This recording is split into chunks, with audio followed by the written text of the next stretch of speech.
Сегодня, накануне Дня памяти жертв политических репрессий, в Сыктывкаре прошла акция возвращения имен. У памятника часовни родственники репрессированных, волонтеры и просто прохожие зачитали имена политзаключенных, которые отбывали наказание в Коме.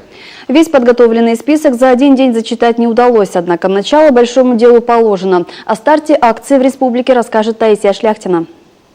Кулаков Федот Иванович, Кулакова Евдокия, Кулакова Анна Федотовна.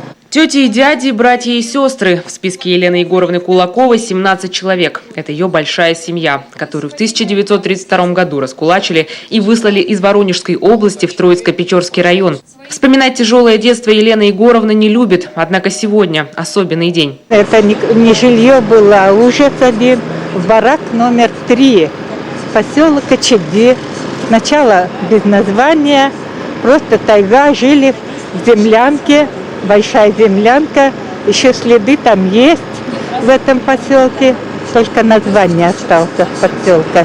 Вот так жили, потом все разъехались, кто куда, поумирали. Церемония открыта для каждого горожанина. Любому прохожему предлагают подойти и зачитать несколько имен. Их, к сожалению, гораздо больше, чем участников. После каждого выступления колокольный звон.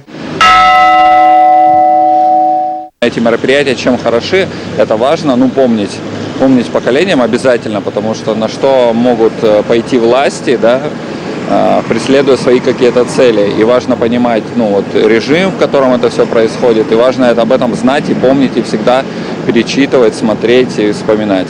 В сегодняшнем списке примерно 250 имен из мартиролога жертв политических репрессий «Покаяние». У каждого героя своя тяжелая и уникальная судьба. Впрочем, в следующем году организаторы озвучат новые имена.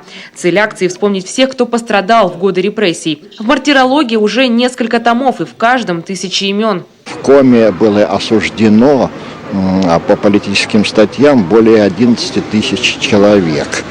Вот. Причем это, в общем, в масштабах России, по сравнению, даже, может быть, и не так уж и много, как это не ужасно звучит. Но это 11 тысяч человек, это люди, которых мы знаем, не считая тех, кто был здесь на спецпоселении, в ссылке, там речь идет на десятки тысяч человек. Кто был в лагерях в наших и скончался, осужден в другом месте, скончался здесь, либо, слава богу, вышел на свободу, осужденных по политическим статьям, потому что там речь уже идет о сотнях тысяч людей. Все упомянутые жертвы – бывшие враги народа. Впоследствии все они были реабилитированы, многие посмертно. Доброе имя им возвращали родственники, однако сделать это для всех репрессированных, увы, невозможно, говорят эксперты. Процесс реабилитации очень долгий.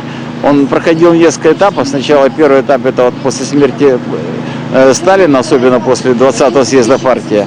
А второй этап проходил в годы перестройки, когда снова. Но и то до конца не закончен, потому что все равно еще очень много людей не реабилитированных.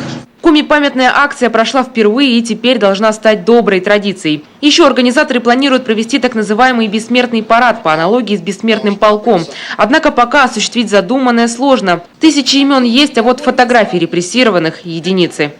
Таисия Шляхтина, Василий Янин, телеканал Юрган, Сыктывкар.